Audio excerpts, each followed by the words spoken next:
ये कहेंगे पाकिस्तान में हिंदुओं को खाने को रोटी नहीं मिल रही, जैसे यहाँ के हिंदुओं को तो दाल मखनी और शाही पनीर दे रहे रोज डेली है ना। ये अपने हिंदुस्तान के हिंदुओं को नहीं देख रहे, लेकिन इनको पाकिस्तान का हिंदू नजर आ जाता है।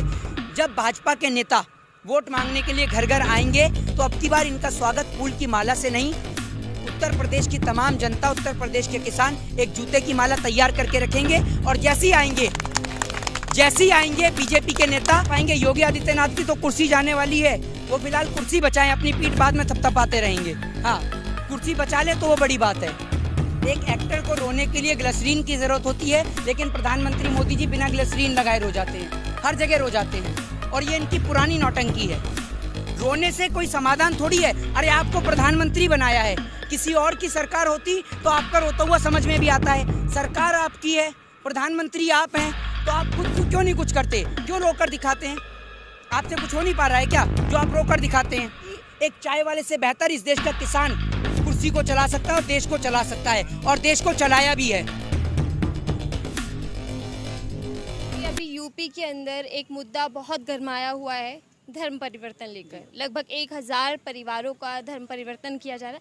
क्या लगता है कि ये सब कुछ यूपी चुनाव आ रहा है इसलिए ये मुद्दा उछाला जा रहा है, क्या है पूरी राय? यूपी चुनाव है तभी ये धर्म परिवर्तन के जो तमाम तरीके के धर्म के राजनीति के मुद्दे हैं वो आपको सुनाई देंगे, वरना इससे पहले आपको कोई जाति धर्म का मुद्दा सुनाई नहीं देगा इस देश के अंदर। अभी आप देख लीजिए, यूपी चुनाव से पहले कोई धर्म परिवर्तन का मुद्दा नहीं था, कोई जाति का मुद्दा नहीं था, लेकिन जैसे जैसे चुनाव करीब आ रहा है आपको धर्म का मुद्दा भी दिखाई देगा, हिंदू और मुस्लिम का भी मुद्दा सुनाई देगा, कास्ट, रिलीजियन, जाति और धर्म तमाम मुद्दे आपको सुनाई देंगे। 4 साल से सत्ता में योगी आदित्यनाथ जी भूल गए थे, वो उनको अभी याद आया, क्योंकि उनको पता है कि वोट मिलना है नहीं, वोट किस नाम पे हासिल करें। तो उसी लिए उन्होंने एक ये प्रोपोगंडा तैयार करा है, और वो प्रोपोगंडा है इनका अब की बार ये इस तरीके से ये हिंदू और मुस्लिम करके जैसे भी करके वोट को हासिल करेंगे। और ये जनसंख्या नियंत्रण का कानून इन्हें 4 साल से याद आता नहीं है, क्योंकि 4 साल से तो योगी जी वहाँ बंगाल चुनाव में बिजी हो जाते हैं, कभी बिहार चुनाव में बिजी हो जाते हैं, तो कभी योगी आदित्यनाथ जी हनुमान जी की जाति बता देते हैं, कभी उनको आदिवासी बता देते हैं, तो कभी उन्हें दलित बता देते हैं। तो 4 साल से तो ये इन्हीं कामों में व्यस्त थे, और जो बचा कुचा समय था उसमें ये नाम बदलते गए स्टेटों का। तो अब अगर इनको काम करने की याद आई है और हिंदू मुस्लिम करने की याद आई है तो उन्हें 4 साल के बाद याद आई है, क्योंकि इनको नज़र आ गया कि उत्तर प्रदेश की जनता इन्हें पूर्ण रूप से नकार रही है, तो वोट कैसे हासिल किया जाए, उसके लिए ये प्रोपोगंडा अपना। पाकिस्तान तो बिल्कुल नज़र रखेगा, पाकिस्तान भी नज़र रखेगा, क्या पता बिरयानी सप्लाई करे पाकिस्तान यूपी चुनाव में, ये भी हो सकता है। अभी चाइना भी नज़र रखेगा, देखते जाइए, अभी देखते हैं क्या क्या होगा। अभी चुनाव नज़दीक आ रहे हैं, आप अक्षरधाम मंदिर पे हमला, उरी हमला, पठानकोट हमला, संसद पे हमला, इनकी डेट मिलाइए और चुनाव की तारीख मिलाइए। देश इस बात से ही परेशान है कि इस देश में चुनाव के समय पे ही क्यों हमले होते हैं, चुनाव के समय पे ही क्यों आतंकवादी घटनाएं होती हैं, ना उससे पहले होती हैं ना उसके बाद में होती हैं, चुनाव के समय पे ही होती हैं। आखिर ऐसा क्यों? क्या आखिर पाकिस्तान को हमारे देश के चुनाव से क्या फ़ायदा?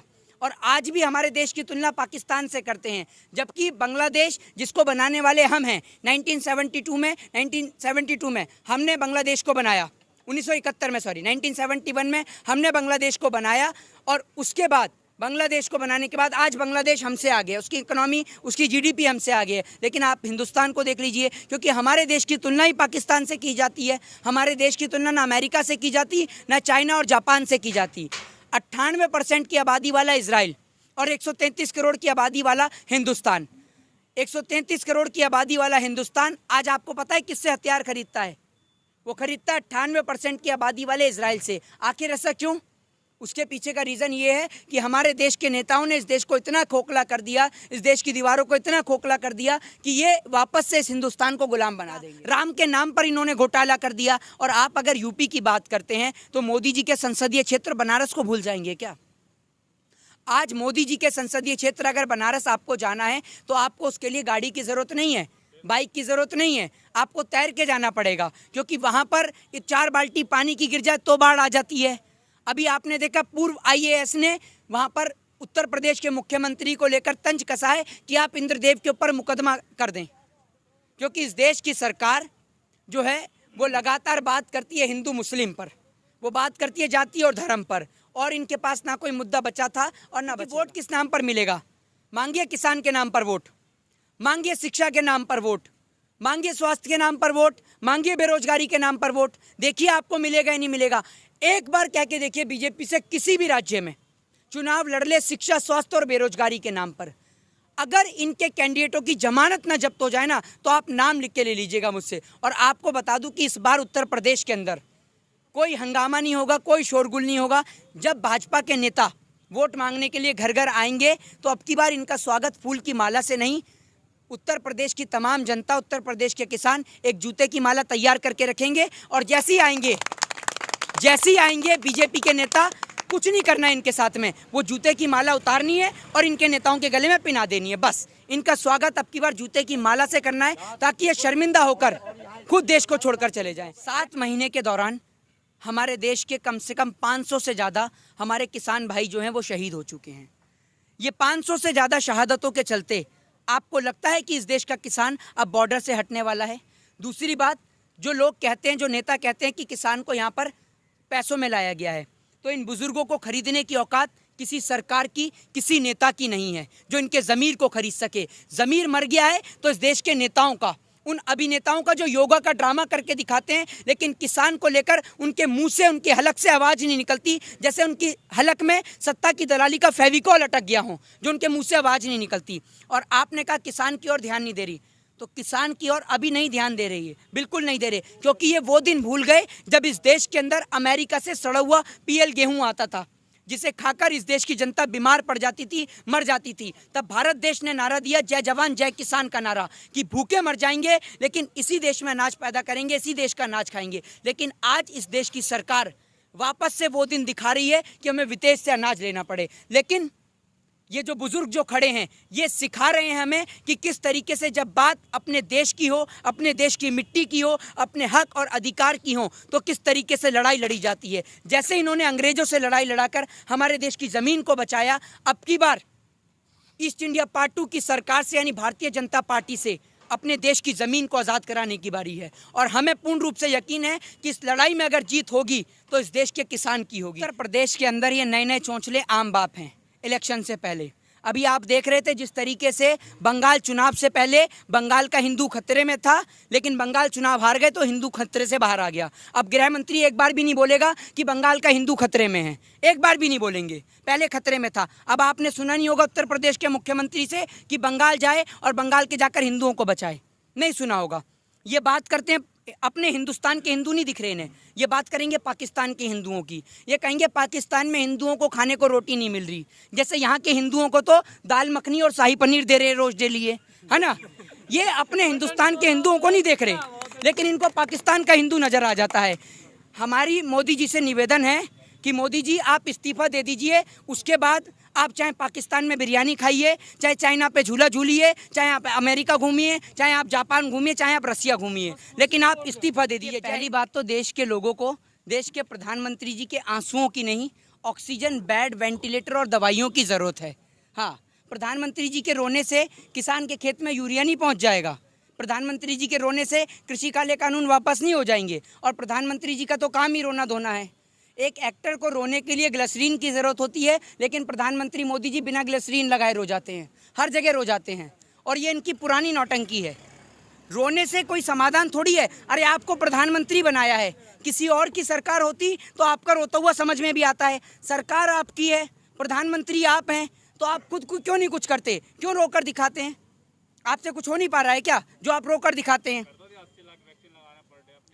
आपको पता है उसमें 25% वैक्सीन, 75% वैक्सीन फ्री में लगाई, 25% वैक्सीन जो है उसमें लोगों ने पैसा देकर वैक्सीन लगवाई है, जिसमें 700 रुपये से लेकर 1100 रुपये से लेकर 3000 रुपये तक की वैक्सीन लगवाई, और जिसको लेकर ये लोग इतना बड़ा ढोल पीट रहे थे। अभी कल योग दिवस के अवसर पर भारतीय जनता पार्टी के सारे लुप्त नेता, गुमशुदा की तलाश के जिनके पोस्टर लगे हुए थे, वो सारे के सारे नजर आ गए।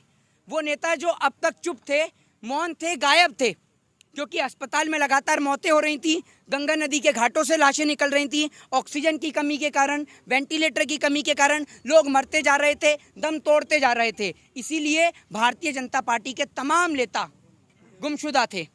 और कल योग दिवस के अवसर पर सारे के सारे नेता से लेकर अभिनेता तक सारे के सारे योगासन और प्राणायाम करते गए। कल जब मैं रात को टेलीविज़न देख रहा तो बड़ा मुझे दुख हुआ, और इस बात का बड़ा दुर्भाग्य है इस देश का कि we are living in 21st century. इस 21वीं सदी के भारत में जो लोगों का पेट भरता है उसके लिए कोई आवाज़ उठाने वाला नहीं है। और योगासन करने के लिए बहुत सारे नेता से लेकर अभिनेता तक सभी लोगों को दिखाया गया, लेकिन देश के किसान को दिखाने के लिए नेशनल चैनल के पास इतनी सी भी हेडलाइंस की भी जगह नहीं है जहां किसान को दिखाया जाए। किसान को लेकर बात नहीं करते, शिक्षा को लेकर पत्रकारों से सवाल नहीं पूछे जाते, स्वास्थ्य को लेकर नहीं पूछे जाते, रोजगार को नहीं लेकर पूछे जाते। और अब एक नया ड्रामा और लिया है, मेलो ड्रामा, वो है जनसंख्या नियंत्रण कानून। एक बात बताइए, पिछले 4 साल से अजय सिंह बिष्ट सो रहे थे। सेंटर में इनकी सरकार, प्रधानमंत्री मोदी बीजेपी के हैं, बीजेपी की सरकार उत्तर प्रदेश में, तो पिछले 4 साल से आप सो रहे थे कुंभकर्ण की तरह पर कि आज जागे हैं आप। कुंभकर्ण भी 6 महीने में जाग जाता था, लेकिन ये लोग जागे ही नहीं। अब इन्हें चुनाव इनका नज़दीक आ गया, इनको समझ में आ गया कि हिंदू मुस्लिम के नाम पे वोट मिलेगा नहीं। राम मंदिर के नाम पे इन्होंने घोटाला कर दिया चंदे के नाम पर, तो राम मंदिर के नाम पर भी वोट नहीं मिलेगा। और शिक्षा, स्वास्थ्य और रोजगार के नाम पे मांगेंगे तो वोट का पता नहीं, लेकिन जूता जरूर मिल जाएगा। तो ये लोग सोच रहे हैं कि वोट मांगे तो किस नाम पर मांगे, इसी बात से परेशान है। तो इसलिए इन्होंने नया मेलो ड्रामा ढूंढ लिया है, और वो है जनसंख्या नियंत्रण कानून। उत्तर प्रदेश के मुख्यमंत्री अपना उत्तर प्रदेश छोड़कर वहाँ बंगाल में चुनावी प्रचार करने के लिए खड़े हो जाते हैं। वहाँ बंगाल में कह रहे हैं हिंदू खतरे में है। अरे आप उत्तर प्रदेश के लिटरेसी रेट को, एजुकेशन रेट को वेस्ट बंगाल के एजुकेशन रेट से मिलाकर देखिए, है हिंदू खतरे में है का मुझे पता नहीं, लेकिन हिंदुओं के बच्चों की नौकरी और उनकी पढ़ाई ज़रूर खतरे में है। और इस देश के अंदर दारू का ठेका खुलता है कोरोना काल के दौरान। इस देश के अंदर कोरोना काल के दौरान बड़े बड़े चुनावी प्रचार और रैलियां होती हैं, लेकिन इस देश में स्कूल, कॉलेज और विश्वविद्यालय हमेशा बंद रहता है। क्यों? क्योंकि लोगों को पता है कि अगर इस देश का युवा, इस देश का यंगस्टर्स अगर पढ़ेगा तो इन भाजपा के गवारों से सवाल पूछेगा, क्योंकि अगर पढ़ेगा इंडिया तो इन भाजपा के गवारों से सवाल पूछेगा इंडिया। और इनके अनपढ़, जाहिल और गवार नेताओं को ज्ञान की कोई नॉलेज ही नहीं है। ये तो कहते हैं देश के गद्दारों को गोली मारो डैश को, तो हम कहेंगे भाजपा के गवारों को स्कूल भेजो सारों को, इन्हें पढ़ाने और लिखाने की जरूरत है। जी, आप प्रधानमंत्री मोदी जी के और बीजेपी के कान से सुन के आते हैं क्या? मैंने कब कहा ये गलत है? आपने सुना मेरे मुंह से? है मैंने कहा गलत? एक मिनट, मेरे कहने का मतलब है पिछले 4 साल से आप सो रहे थे, लेकिन अब तो जागे ना, अब जागे। एक मिनट रुकिए, बलात्कार पे कानून बनना पहले जरूरी है, जनसंख्या पे? आप बताइए, सभी लोग बताइए, जितने माइक लगे सभी पत्रकार से पूछता हूँ, बलात्कार पे इम्प्लीमेंट करना पहले जरूरी है जनसंख्या पे? बताइए, गर्दन मत हिलाइए। हाँ, क्या किस पे पहले, किस पे जरूरी है, बलात्कार या जनसंख्या? जरूरी है ना।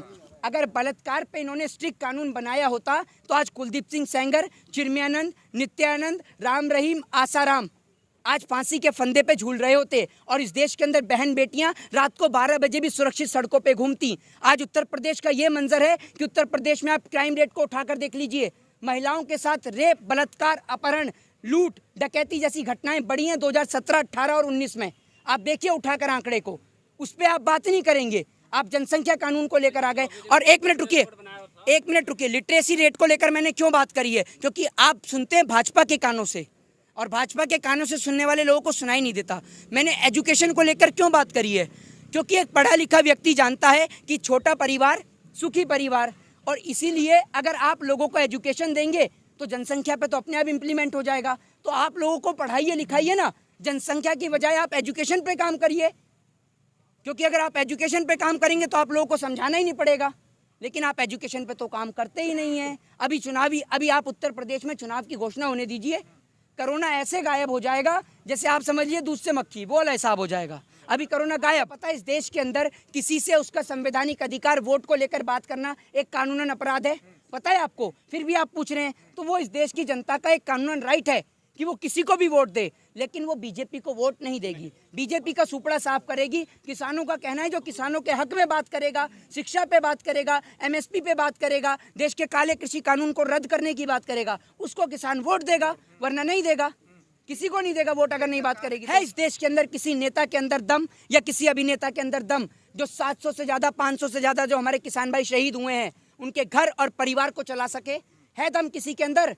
कोई नेता बोल के दिखाए। अभी एक किसी नेता की डेथ हो जाने दीजिए आप, उसके लिए लाखों लोग फंड देने के लिए तैयार हो जाते हैं। किसी क्रिकेटर का कुत्ता मर जाए तो इन लोगों के ट्विटर हैंडल चल जाते हैं। लेकिन इतने किसान शहीद हुए, किसी के मुंह से एक आवाज़ नहीं निकली। आखिर क्यों ऐसा? बताइए आप। वो किसान जो कश्मीर से कन्याकुमारी तक लोगों का पेट पाल रहा है, आज उस किसान को यहाँ पर बॉर्डरों पर बैठना पड़ रहा है, गर्मी के अंदर, सर्दी के अंदर, बरसात के अंदर, लेकिन उसकी कोई सुनने वाला नहीं है। ये कहेंगे पाकिस्तान में हिंदुओं को खाने को रोटी नहीं मिल रही, जैसे यहाँ के हिंदुओं को तो दाल मखनी और शाही पनीर दे रहे रोज डेली, है ना। ये अपने हिंदुस्तान के हिंदुओं को नहीं देख रहे, लेकिन इनको पाकिस्तान का हिंदू नजर आ जाता है। जब भाजपा के नेता वोट मांगने के लिए घर घर आएंगे तो अब की बार इनका स्वागत फूल की माला से नहीं, उत्तर प्रदेश की तमाम जनता, उत्तर प्रदेश के किसान एक जूते की माला तैयार करके रखेंगे। और जैसे ही आएंगे बीजेपी के नेता पाएंगे योगी आदित्यनाथ की तो कुर्सी जाने वाली है, वो फिलहाल कुर्सी बचाएं, अपनी पीठ बाद में थपथपाते रहेंगे। हाँ, कुर्सी बचा ले तो वो बड़ी बात है। एक एक्टर को रोने के लिए ग्लिसरीन की जरूरत होती है, लेकिन प्रधानमंत्री मोदी जी बिना ग्लिसरीन लगाए रो जाते हैं, हर जगह रो जाते हैं, और ये इनकी पुरानी नौटंकी है। रोने से कोई समाधान थोड़ी है। अरे आपको प्रधानमंत्री बनाया है, किसी और की सरकार होती तो आपका रोता हुआ समझ में भी आता है। सरकार आपकी है, प्रधानमंत्री आप हैं, तो आप खुद क्यों नहीं कुछ करते, क्यों रोकर दिखाते हैं? आपसे कुछ हो नहीं पा रहा है क्या जो आप रोकर दिखाते हैं? एक चाय वाले से बेहतर इस देश का किसान कुर्सी को चला सकता है और देश को चला सकता है, और देश को चलाया भी है। अभी यूपी के अंदर एक मुद्दा बहुत गरमाया हुआ है, धर्म परिवर्तन लेकर। लगभग 1000 परिवारों का धर्म परिवर्तन किया जा रहा है। क्या लगता है कि सब कुछ यूपी चुनाव आ रहा है इसलिए ये मुद्दा उछाला जा रहा है, क्या है पूरी राय? यूपी चुनाव है तभी ये धर्म परिवर्तन के जो तमाम तरीके के धर्म के राजनीति के मुद्दे हैं वो आपको सुनाई देंगे, वरना इससे पहले आपको कोई जाति धर्म का मुद्दा सुनाई नहीं देगा इस देश के अंदर। अभी आप देख लीजिए, यूपी चुनाव से पहले कोई धर्म परिवर्तन का मुद्दा नहीं था, कोई जाति का मुद्दा नहीं था, लेकिन जैसे जैसे चुनाव करीब आ रहा है आपको धर्म का मुद्दा भी दिखाई देगा, हिंदू और मुस्लिम का भी मुद्दा सुनाई देगा, कास्ट, रिलीजियन, जाति और धर्म, तमाम मुद्दे आपको सुनाई देंगे। 4 साल से सत्ता में योगी आदित्यनाथ जी भूल गए थे, वो उनको अभी याद आया, क्योंकि उनको पता है कि वोट मिलना है नहीं, वोट किस नाम पे हासिल करें। तो उसी लिए उन्होंने एक ये प्रोपोगंडा तैयार करा है, और वो प्रोपोगंडा इनका अब की बार ये इस तरीके से ये हिंदू और मुस्लिम करके जैसे भी करके वोट को हासिल करेंगे। और ये जनसंख्या नियंत्रण का कानून इन्हें 4 साल से याद आता नहीं है, क्योंकि 4 साल से तो योगी जी वहाँ बंगाल चुनाव में बिजी हो जाते हैं, कभी बिहार चुनाव में बिजी हो जाते हैं, तो कभी योगी आदित्यनाथ जी हनुमान जी की जाति बता देते हैं, कभी उनको आदिवासी बता देते हैं, तो कभी उन्हें दलित बता देते हैं। तो 4 साल से तो ये इन्हीं कामों में व्यस्त थे, और जो बचा कुचा समय था उसमें ये नाम बदलते गए स्टेटों का। तो अब अगर इनको काम करने की याद आई है और हिंदू मुस्लिम करने की याद आई है तो उन्हें 4 साल के बाद याद आई है, क्योंकि इनको नज़र आ गया कि उत्तर प्रदेश की जनता इन्हें पूर्ण रूप से नकार रही है, तो वोट कैसे हासिल किया जाए, उसके लिए ये प्रोपोगंडा अपना। पाकिस्तान तो बिल्कुल नज़र रखेगा, पाकिस्तान भी नज़र रखेगा, क्या पता बिरयानी सप्लाई करे पाकिस्तान यूपी चुनाव में, ये भी हो सकता है। अभी चाइना भी नज़र रखेगा, देखते जाइए, अभी देखते हैं क्या क्या होगा। अभी चुनाव नज़दीक आ रहे हैं, आप अक्षरधाम मंदिर पे हमला, उरी हमला, पठानकोट हमला, संसद पे हमला, इनकी डेट मिलाइए और चुनाव की तारीख मिलाइए। देश इस बात से ही परेशान है कि इस देश में चुनाव के समय पे ही क्यों हमले होते हैं, चुनाव के समय पे ही क्यों आतंकवादी घटनाएं होती हैं, ना उससे पहले होती हैं ना उसके बाद में होती हैं, चुनाव के समय पे ही होती हैं। आखिर ऐसा क्यों? क्या आखिर पाकिस्तान को हमारे देश के चुनाव से क्या फ़ायदा? और आज भी हमारे देश की तुलना पाकिस्तान से करते हैं, जबकि बांग्लादेश जिसको बनाने वाले हम हैं, 1972 में हमने बांग्लादेश को बनाया, 1971 में हमने बांग्लादेश को बनाया, और उसके बाद बांग्लादेश को बनाने के बाद आज बांग्लादेश हमसे आगे, उसकी इकोनॉमी, उसकी जीडीपी हमसे आगे है। लेकिन आप हिंदुस्तान को देख लीजिए, क्योंकि हमारे देश की तुलना ही पाकिस्तान से की जाती है, हमारे देश की तुलना ना अमेरिका से की जाती, ना चाइना और जापान से की जाती। 98% की आबादी वाला इजराइल और 133 करोड़ की आबादी वाला हिंदुस्तान, 133 करोड़ की आबादी वाला हिंदुस्तान आज आपको पता है किससे हथियार खरीदता है? वो खरीदता है 98% की आबादी वाले इजराइल से। आखिर ऐसा क्यों? उसके पीछे का रीज़न ये है कि हमारे देश के नेताओं ने इस देश को इतना खोखला कर दिया, इस देश की दीवारों को इतना खोखला कर दिया कि ये वापस से इस हिंदुस्तान को गुलाम बना देंगे। राम के नाम पर इन्होंने घोटाला कर दिया। और आप अगर यूपी की बात करते हैं तो मोदी जी के संसदीय क्षेत्र बनारस को भूल जाएंगे क्या? आज मोदी जी के संसदीय क्षेत्र अगर बनारस आपको जाना है तो आपको उसके लिए गाड़ी की ज़रूरत नहीं है, बाइक की ज़रूरत नहीं है, आपको तैर के जाना पड़ेगा, क्योंकि वहाँ पर 4 बाल्टी पानी की गिर जाए तो बाढ़ आ जाती है। अभी आपने देखा पूर्व IAS ने वहाँ पर उत्तर प्रदेश के मुख्यमंत्री को लेकर तंज कसा है कि आप इंद्रदेव के ऊपर मुकदमा कर दें, क्योंकि इस देश की सरकार जो है वो लगातार बात करती है हिंदू मुस्लिम पर, वो बात करती है जाति और धर्म पर, और इनके पास ना कोई मुद्दा बचा था और ना वोट किस नाम पर मिलेगा। मांगिए किसान के नाम पर वोट, मांगिए शिक्षा के नाम पर वोट, मांगिए स्वास्थ्य के नाम पर वोट, मांगिए बेरोजगारी के नाम पर वोट। देखिए आपको मिलेगा या नहीं मिलेगा। एक बार कह के देखिए बीजेपी से किसी भी राज्य में चुनाव लड़ ले शिक्षा, स्वास्थ्य और बेरोजगारी के नाम पर। अगर इनके कैंडिडेटों की जमानत ना जब्त हो जाए ना, तो आप नाम लिख के ले लीजिएगा मुझसे। और आपको बता दूं कि इस बार उत्तर प्रदेश के अंदर कोई हंगामा नहीं होगा, कोई शोरगुल नहीं होगा। जब भाजपा के नेता वोट मांगने के लिए घर घर आएंगे तो अब की बार इनका स्वागत फूल की माला से नहीं, उत्तर प्रदेश की तमाम जनता, उत्तर प्रदेश के किसान एक जूते की माला तैयार करके रखेंगे। और जैसे ही आएंगे बीजेपी के नेता, कुछ नहीं करना है इनके साथ में, वो जूते की माला उतारनी है और इनके नेताओं के गले में पिना देनी है। बस इनका स्वागत अब की बार जूते की माला से करना है, ताकि ये शर्मिंदा होकर खुद देश को छोड़कर चले जाएं। 7 महीने के दौरान हमारे देश के कम से कम 500 से ज़्यादा हमारे किसान भाई जो हैं वो शहीद हो चुके हैं। ये 500 से ज़्यादा शहादतों के चलते आपको लगता है कि इस देश का किसान अब बॉर्डर से हटने वाला है? दूसरी बात, जो लोग कहते हैं, जो नेता कहते हैं कि किसान को यहाँ पर पैसों में लाया गया है, तो इन बुजुर्गों को खरीदने की औकात किसी सरकार की, किसी नेता की नहीं है जो इनके ज़मीर को खरीद सके। ज़मीर मर गया है तो इस देश के नेताओं का, उन अभिनेताओं का जो योगा का ड्रामा करके दिखाते हैं, लेकिन किसान को लेकर उनके मुंह से, उनके हलक से आवाज़ नहीं निकलती, जैसे उनकी हलक में सत्ता की दलाली का फेविकॉल अटक गया हो, जो उनके मुंह से आवाज़ नहीं निकलती। और आपने कहा किसान की ओर ध्यान नहीं दे रही, तो किसान की ओर अभी नहीं ध्यान दे रही है, बिल्कुल नहीं दे रहे, क्योंकि ये वो दिन भूल गए जब इस देश के अंदर अमेरिका से सड़ा हुआ PL गेहूँ आता था, जिसे खाकर इस देश की जनता बीमार पड़ जाती थी, मर जाती थी। तब भारत देश ने नारा दिया, जय जवान जय किसान का नारा, कि भूखे मर जाएंगे लेकिन इसी देश में अनाज पैदा करेंगे, इसी देश का अनाज खाएंगे। लेकिन आज इस देश की सरकार वापस से वो दिन दिखा रही है कि हमें विदेश से अनाज लेना पड़े। लेकिन ये जो बुजुर्ग जो खड़े हैं, ये सिखा रहे हैं हमें कि किस तरीके से जब बात अपने देश की हो, अपने देश की मिट्टी की हो, अपने हक और अधिकार की हो, तो किस तरीके से लड़ाई लड़ी जाती है। जैसे इन्होंने अंग्रेजों से लड़ाई लड़ाकर हमारे देश की ज़मीन को बचाया, अब की बार ईस्ट इंडिया पार्ट 2 की सरकार से, यानी भारतीय जनता पार्टी से, अपने देश की ज़मीन को आज़ाद कराने की बारी है। और हमें पूर्ण रूप से यकीन है कि इस लड़ाई में अगर जीत होगी तो इस देश के किसान की होगी। उत्तर प्रदेश के अंदर ये नए नए चौंचले आम बाप हैं। इलेक्शन से पहले अभी आप देख रहे थे जिस तरीके से बंगाल चुनाव से पहले बंगाल का हिंदू खतरे में था, लेकिन बंगाल चुनाव हार गए तो हिंदू खतरे से बाहर आ गया। अब गृह मंत्री एक बार भी नहीं बोलेगा कि बंगाल का हिंदू खतरे में है, एक बार भी नहीं बोलेंगे। पहले खतरे में था। अब आपने सुना नहीं होगा उत्तर प्रदेश के मुख्यमंत्री से कि बंगाल जाए और बंगाल के जाकर हिंदुओं को बचाए, नहीं सुना होगा। ये बात करते हैं, अपने हिंदुस्तान के हिंदू नहीं दिख रहे इन्हें, ये बात करेंगे पाकिस्तान के हिंदुओं की। ये कहेंगे पाकिस्तान में हिंदुओं को खाने को रोटी नहीं मिल रही, जैसे यहाँ के हिंदुओं को तो दाल मखनी और शाही पनीर दे रहे रोज डेली, है ना। ये अपने हिंदुस्तान के हिंदुओं को नहीं देख रहे, लेकिन इनको पाकिस्तान का हिंदू नज़र आ जाता है। हमारी मोदी जी से निवेदन है कि मोदी जी आप इस्तीफा दे दीजिए, उसके बाद आप चाहे पाकिस्तान में बिरयानी खाइए, चाहे चाइना पे झूला झूलिए, चाहे आप अमेरिका घूमिए, चाहे आप जापान घूमिए, चाहे आप रसिया घूमिए, लेकिन आप इस्तीफा दे दीजिए। पहली बात तो देश के लोगों को, देश के प्रधानमंत्री जी के आंसुओं की नहीं, ऑक्सीजन, बेड, वेंटिलेटर और दवाइयों की ज़रूरत है। हाँ, प्रधानमंत्री जी के रोने से किसान के खेत में यूरिया नहीं पहुँच जाएगा, प्रधानमंत्री जी के रोने से कृषि काले कानून वापस नहीं हो जाएंगे, और प्रधानमंत्री जी का तो काम ही रोना धोना है। एक एक्टर को रोने के लिए ग्लिसरीन की ज़रूरत होती है, लेकिन प्रधानमंत्री मोदी जी बिना ग्लिसरीन लगाए रो जाते हैं, हर जगह रो जाते हैं, और ये इनकी पुरानी नौटंकी है। रोने से कोई समाधान थोड़ी है। अरे आपको प्रधानमंत्री बनाया है, किसी और की सरकार होती तो आपका रोता हुआ समझ में भी आता है। सरकार आपकी है, प्रधानमंत्री आप हैं, तो आप खुद को क्यों नहीं कुछ करते, क्यों रोकर दिखाते हैं? आपसे कुछ हो नहीं पा रहा है क्या जो आप रोकर दिखाते हैं? आपको पता है उसमें 25% वैक्सीन, 75% वैक्सीन फ्री में लगाई, 25% वैक्सीन जो है उसमें लोगों ने पैसा देकर वैक्सीन लगवाई है, जिसमें 700 रुपये से लेकर 1100 रुपये से लेकर 3000 रुपये तक की वैक्सीन लगवाई, और जिसको लेकर ये लोग इतना बड़ा ढोल पीट रहे थे।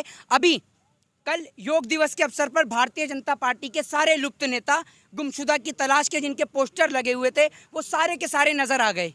वो नेता जो अब तक चुप थे, मौन थे, गायब थे, क्योंकि अस्पताल में लगातार मौतें हो रही थी, गंगा नदी के घाटों से लाशें निकल रही थी, ऑक्सीजन की कमी के कारण, वेंटिलेटर की कमी के कारण लोग मरते जा रहे थे, दम तोड़ते जा रहे थे। इसीलिए भारतीय जनता पार्टी के तमाम नेता गुमशुदा थे, और कल योग दिवस के अवसर पर सारे के सारे नेता से लेकर अभिनेता तक सारे के सारे योगासन और प्राणायाम करते गए।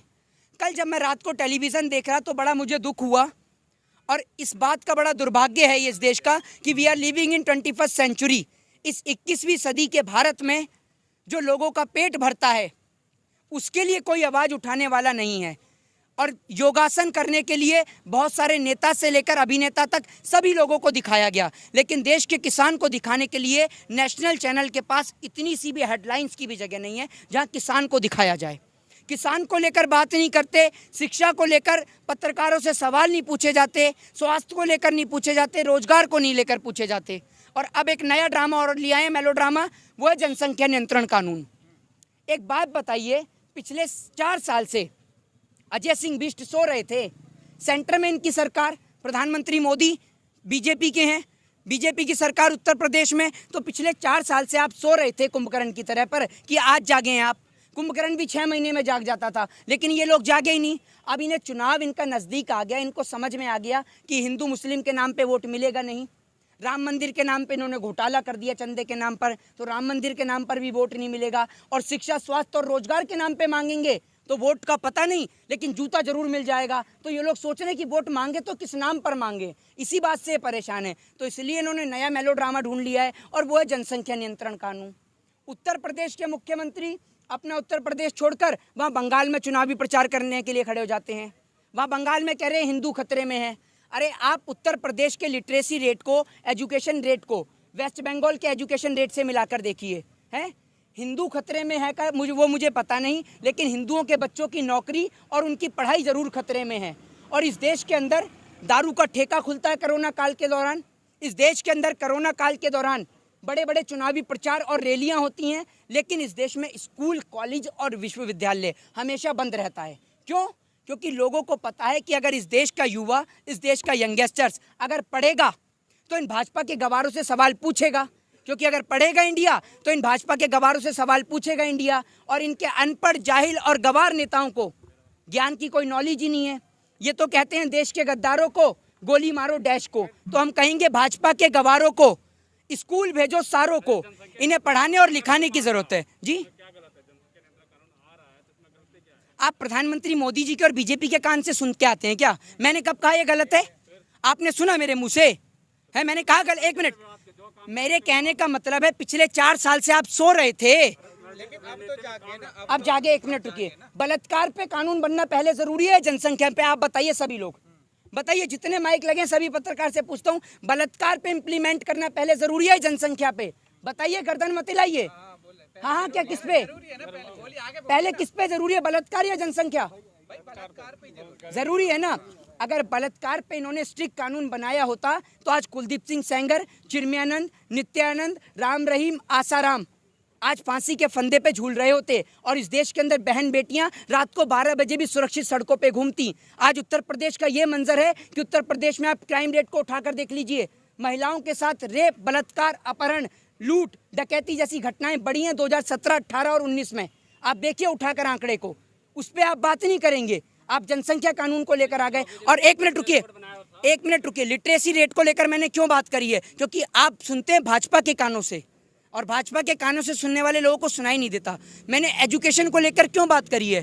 क्योंकि एक पढ़ा लिखा व्यक्ति जानता है कि छोटा परिवार सुखी परिवार, और इसीलिए अगर आप लोगों को एजुकेशन देंगे तो जनसंख्या पे तो अपने आप इम्प्लीमेंट हो जाएगा। तो आप लोगों को पढ़ाइए लिखाइए ना, जनसंख्या की बजाय आप एजुकेशन पे काम करिए, क्योंकि अगर आप एजुकेशन पे काम करेंगे तो आप लोगों को समझाना ही नहीं पड़ेगा।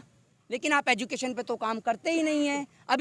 अभी आप उत्तर प्रदेश में चुनाव की घोषणा होने दीजिए, कोरोना ऐसे गायब हो जाएगा जैसे आप समझिए दूध से मक्खी, वो वाला हिसाब हो जाएगा। अभी कोरोना गायब। पता है इस देश के अंदर किसी से उसका संवैधानिक अधिकार वोट को लेकर बात करना एक कानूनन अपराध है, पता है आपको? फिर भी आप पूछ रहे हैं। तो वो इस देश की जनता का एक कानूनन राइट है कि वो किसी को भी वोट दे, लेकिन वो बीजेपी को वोट नहीं देगी। बीजेपी का सुपड़ा साफ करेगी। किसानों का कहना है जो किसानों के हक में बात करेगा, शिक्षा पे बात करेगा, एमएसपी पे बात करेगा, देश के काले कृषि कानून को रद्द करने की बात करेगा, उसको किसान वोट देगा, वरना नहीं देगा।